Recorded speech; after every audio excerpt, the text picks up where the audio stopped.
Jā, tas bija tāds interesants gadījums, ka es pirmo reizi aizbraucu uz Londonu un paliku tur bišķiņ padzīvot, pateicoties vienai bandai, kas parka mani aplaupīja vakarā, vēl vakara tumsā un nozaga visas mantas, kas man bija līdzi, un tā skaitā bija kompakt CD players un mapīte ar visiem mīļākiem diskiem. Tā skaitā bija arī Current 93 Pretty Little Horses.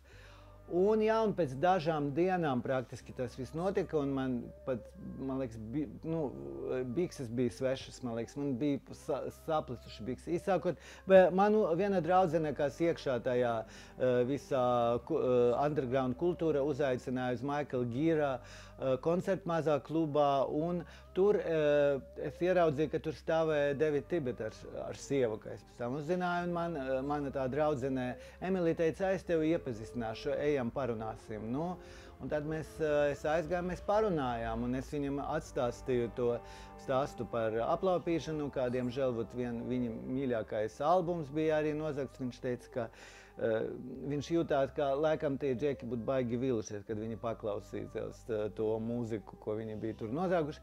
Nu jā, un tad pajautāju par Latviju un pastāstīju, ka taisās braukt uz Indiju, un mums bija kaut kāda tāda īsa ļoti saruna.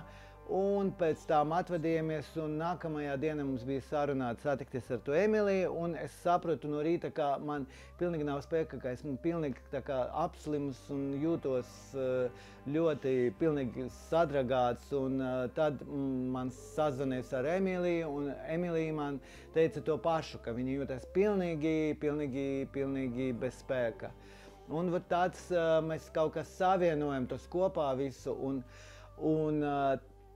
tā pašā laikā es saprotu, ka ja pat tas bija Davida kaut kāda apzinātā darbības rezultātā, man pilnīgi skaidrs bija, ka man nav žēl. Es labprāt padalītos ar savu enerģiju, ar Davidu Tibetu, ar Current 93, lai viņiem pietiks vienai dziesmai vai pantiņām. No manis ar lielu prieku. Tā kā ceru, ka arī būs šajā koncertā Rīgā būs tāda enerģijas apmaiņa pareizā virzienā.